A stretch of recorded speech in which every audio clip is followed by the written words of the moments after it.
हमारी वृंदावन में हमारा जहाँ स्थान है, आश्रम है, वहाँ से आगे सुदामा कुटी एक स्थान है।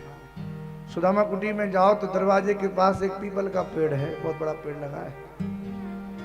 हमारे पूज्य मलुकपीठ वाले महाराज जी पहले सुदामा कुटी में कथा करते थे, नित्य सत्संग होता था। तो जब वो कथा करते थे तो उस पीपल वृक्ष के पास एक सज्जन बैठते थे, फटे पुराने कपड़े पहन के, एकदम धूल धूसित कपड़े,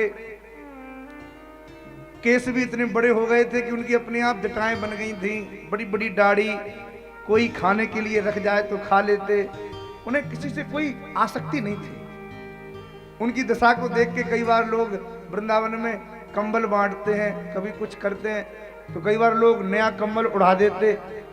जो उड़ा देता तो कोई धन्यवाद नहीं देते, और किसी को आवश्यकता पड़ती वो उठा के ले जाता तो उसको रोकते भी नहीं, आनंद में बैठते। अपने आप को पूरा पागल बना लिया। पूज्य मलुकपीठ वाले महाराज जी कथा करते तो कथा सुनने के लिए पेड़ से उठ के सुदामा कुटी के दरवाजे पे बैठ जाते और बड़े भाव से कथा सुनते, क्योंकि माइक की आवाज बाहर तक आती थी, अंदर नहीं जाते थे। एक बार पूज्य गुरुदेव भगवान कथा कह रहे थे और लाइट चली गई, आवाज आनी बंद हो गई, तो वही भेषधारी जो पागलपन के रूप में थे वो दरवाजे से उठ के और कुटिया के भीतर जाके सत्संग हॉल में कोने में बैठ गए।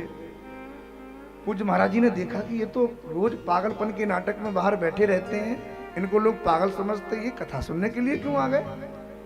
कथा के बाद जब पूछा तो कहा कि आप वृंदावन में ही रहते हैं। तो उन्होंने अपना परिचय दिया, उन्होंने अपना परिचय दिया और उन्होंने कहा कि हाँ मैं वृंदावन ही रहता हूं। आप अनपढ़ हैं क्या? बोले अनपढ़ नहीं, हम तो बड़े पढ़े लिखे हैं। क्या पढ़ाई पढ़ी? बोले हमने एमएससी पढ़ाई पढ़ी। फिर आप यहाँ क्या कर रहे हो? बोले बस कृष्ण के प्रति प्रेम है इसलिए संसार छूट गया।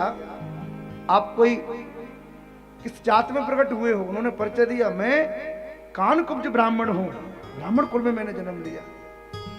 दुनिया से बचने के लिए, संसार के प्रलोभनों से बचने के लिए स्वयं को पागल सिद्ध कर दिया, पागल बन के बैठ गए। ऐसे हमारे वृंदावन में एक नहीं अनेक भक्त हैं जो अपने वास्तविक रूप को छिपा के और पागलों में अपनी गिनती करके बैठे हैं। क्यों? दुनिया बड़ी स्वार्थी है महाराज, पता नहीं किस काम में कहां पीछे पड़ जाए। तो भगवान को ऐसे निर्मल हृदय से अत्यंत प्रीति है महाराज।